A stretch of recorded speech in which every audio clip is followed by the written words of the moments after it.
Hi, my name is Tom, and together with my wife Natalie and our pets, we decided to make a big change in early 2023. I quit my job and we moved from the Netherlands to rural Sweden. We sold our house, and with the profit we were planning to buy a house mortgage-free in the Swedish countryside. We rented a house for a few months while we looked for something to buy, and near the end of 2023 we had found something, after what felt like a roller coaster ride of attempts, failures and doubts. In November we got the keys and moved in. What we bought was an approximately 100 square meter house built somewhere in the 19th century, sitting on an 8-hectare plot of meadow and forest. In the months following our move, we made quite a few changes and invested in a lot of tools and equipment, some planned and some unplanned. In this video, we'll look at the main events of the past 6 months or so.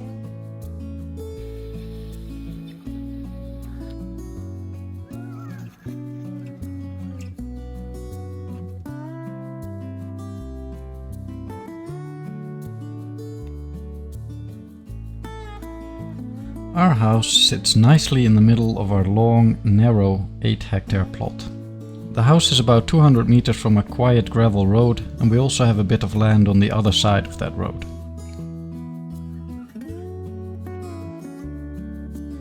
The previous owners used to have cattle, so they used a lot of the land for growing grass to cut hay for their animals.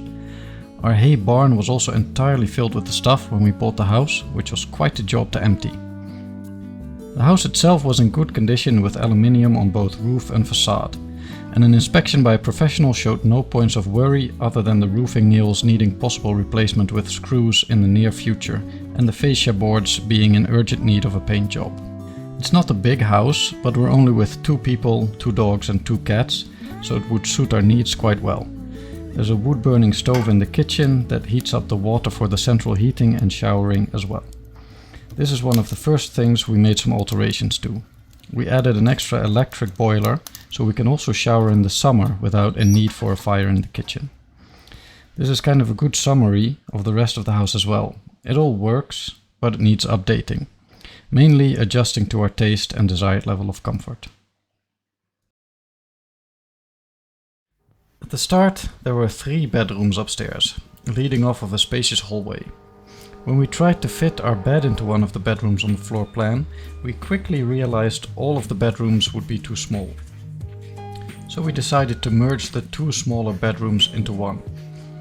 That was actually the first thing we did when getting the keys. A few months later, we put some effort into actually renovating the resulting bigger bedroom into what it looks like now.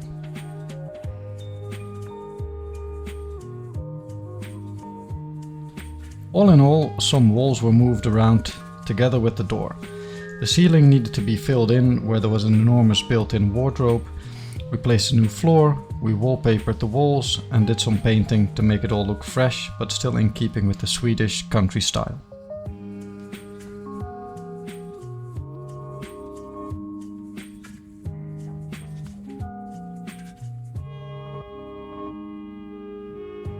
We viewed the house in August and received the keys in November, so that was just in time for the snow plowing season. We'd only experienced a few weeks of Sweden in wintertime, and with no experience clearing the generous amounts of snow Sweden throws at you, it was a steep learning curve. We started with a snowblower we had bought from a neighbor, which we already assumed would not cut it. After some consideration, we decided to buy a quad bike with a snowplow attachment. This was a great improvement and quite a bit of fun at the start. However, as the winter went on and more snow had to be piled on the existing layers, it became harder and harder to keep our road accessible. The plow on the quad was just not high enough to get the snow over the existing snowbanks, so we bought another, more powerful snowblower to help with that.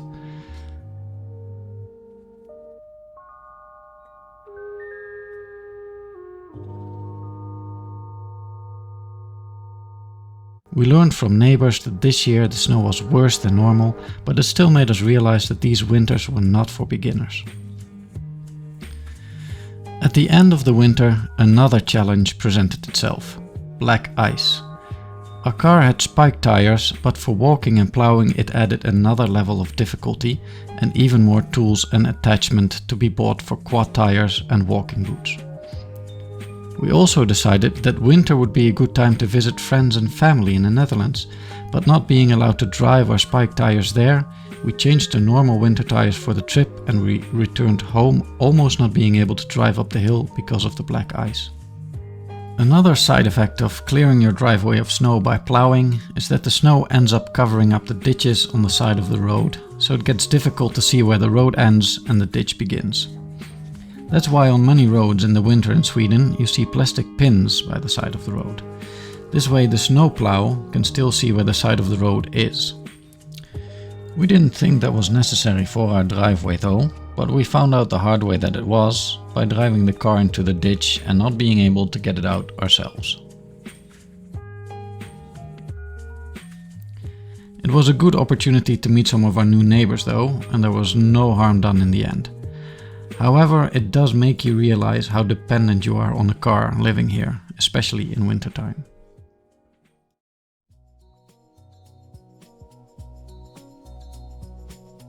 Luckily, our house is insulated quite well. Not A++ insulation, but good enough so that not all the heat escapes immediately. We can heat the house electrically or by making a fire in the kitchen and pumping water through the stove to heat it up and in turn heat up the radiators in all rooms. So the cheapest way for us is obviously by burning wood. We could buy wood, but we have a few hectares of forest, so if we can help it, we'd prefer not to buy firewood that we can make ourselves. However, I had only worked with axe and chainsaw maybe once before we moved to Sweden, so like everything else, this also was quite the learning curve.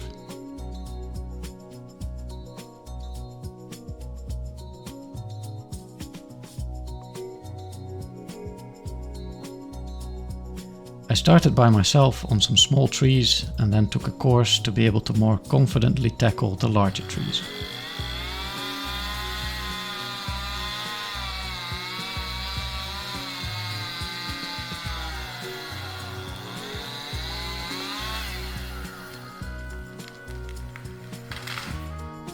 Perfect. I got all the necessary equipment and safety gear, and there should now be enough wood in storage to last us through the winter and then some. My thinking for this was, and still is, that I cut down enough trees to fill the storage space in our garden come springtime, let them dry a year, and then the year after cut all those trunks to size for splitting and let them dry another season inside the barn. When it starts to get colder in autumn, I can spend a few days splitting them into ready-to-use firewood and have a wood store inside the house so it can dry out even more before using it in the fire.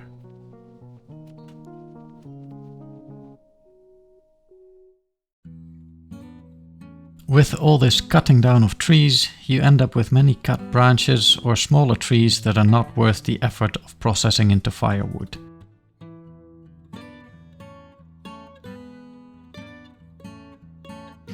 To turn them into something useful, we invested in a wood chipper. Some of our neighbors had bought one recently and were very satisfied, so I bought the same. It's a petrol-powered one that can handle branches up to 12 cm in diameter.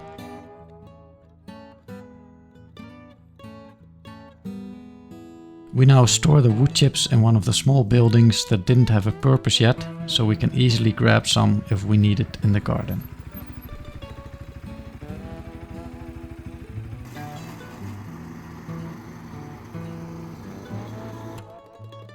Hunting is a big part of Swedish culture here in the countryside, so I had decided quite early on that when my Swedish was good enough, I would follow the necessary courses to get my hunting license. The necessary training is extensive here, more so than in any other Nordic country. I started the course for the theoretical part in February after completing my primary school level Swedish training. It was challenging at first, but after 8 weekly meetings, studying the book and doing a lot of practice exams, I passed the test, getting 66 out of 70 questions right. After passing the theoretical part, it was time for the practical bit, the shooting. There's quite a few laws regarding gun ownership and how you use your gun, and that's why the gun training was also split up into a lot of sections, based on caliber and type of gun. The main parts are shooting range, big game and shotgun. Of course, gun safety is a prerequisite for all. Passing each part gives you the opportunity to request a license for a particular gun type, from small caliber to large caliber to shotgun. I passed my test very recently and have started the process of requesting licenses for my desired guns. So if all goes well, I can have my first hunting season this autumn.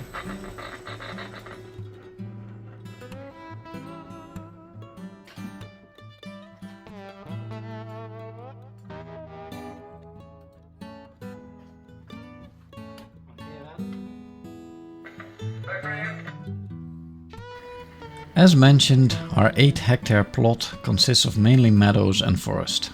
Since we have no cattle and don't plan on getting any in the future, the plan is to slowly return part of the meadows to forest, while still keeping the meadows large enough for grazing wildlife.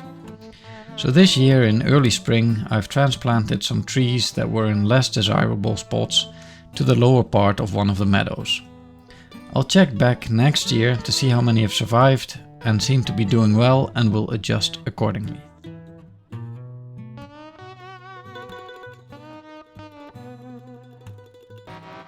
Our barn is built around the stone and concrete stables where the cows used to be stabled and fed. My idea is to turn this into a small workshop and tool storage. For this I removed the wooden feeding troughs and was left with a concrete obstacle that needed removing and a floor that needed filling in. So, with some rented equipment and quite a bit of effort, I removed the stone and concrete and afterwards started on filling in the floor. So far I've purchased concrete twice and both times not enough, so I've yet to finish this job.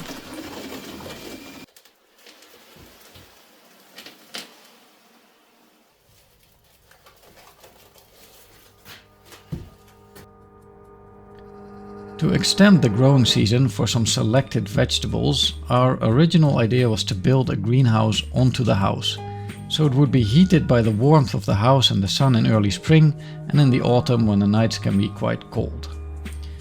This will be an ambition for later years, but as a quick fix I turned the little storage lean-to by the garage into a small greenhouse for now. I took out the roof and most of the wall and replaced them with clear plastic sheetings.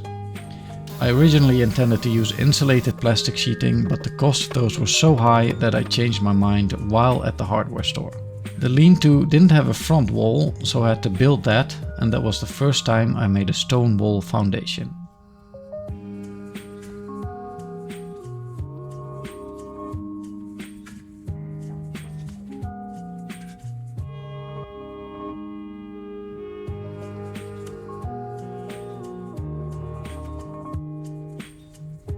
Our house has a driveway of about 200 to 250 meters that we have to maintain ourselves. That means clearing of snow, but also improving and fixing any damages, of course. When taking delivery of some big items, a truck drove into the ditch by the side of our driveway and had to be towed out.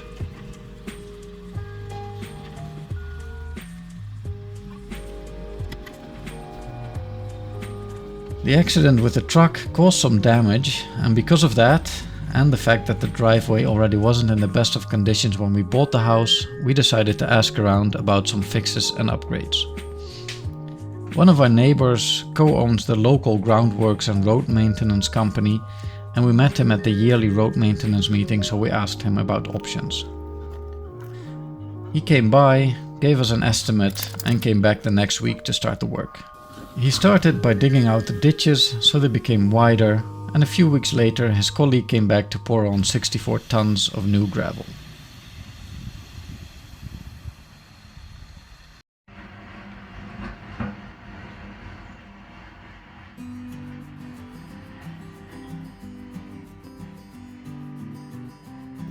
Apart from the meadows, which we let grow and only mow a little path into, we also have some fields close to the house which are better enjoyed when they are mowed. We plan to slowly turn these into more garden-like areas with plants, shrubs and small trees and less grass. But still, these areas need to be mowed, and because it's currently about 4,000 square meters of mowing, which takes me anywhere between 6 to 8 hours to do by hand, we decided to invest in a robot mower. They are ludicrously expensive, so I found it quite difficult to make this decision, but the alternatives seemed worse. I don't enjoy mowing grass, and to do 4,000 square meters weekly would quickly get old. Letting the grass grow would mean having to contend with many more mosquitoes, midges, ticks and snakes close to home, and with 2 dogs and cats running around, we didn't feel like that was a great idea. So we now have a robot mowing the grass every day, and after some startup issues, it seems to be working alright. It still has some quirks, and I do have to mow some areas myself, but it has reduced the work from 6 to 8 hours weekly to a very manageable 2 hours a month or so. The most recent project I started was replacing the fascia boards on the entire house. These have been neglected for years and are beyond just repainting.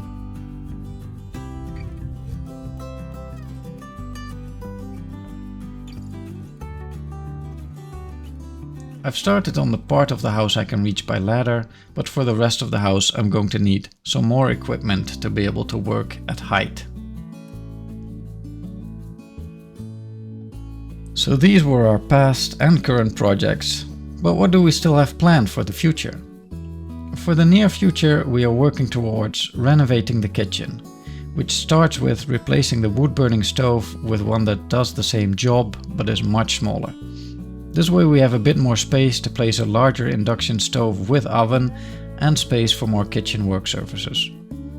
This seems to be a difficult job, however, and we're having trouble finding professionals to help us with this, but the kitchen is at the top of our list. Together, or maybe following the kitchen, is a new floor, or at least to start with removing the current vinyl and laminate floor both downstairs and upstairs. And then either fixing up the wooden floor underneath or laying on a new wood floor similar to what we did in the bedroom, all depending on the state of the wooden floor we find. Further down the line, we plan on making an outside seating area with a wooden deck leading from the house, and in our minds we are fantasizing about dormers upstairs, a sauna in the garden, a new metal garage and much more. But for now, we're just going to take it one season at a time and mainly remember to enjoy our new home country.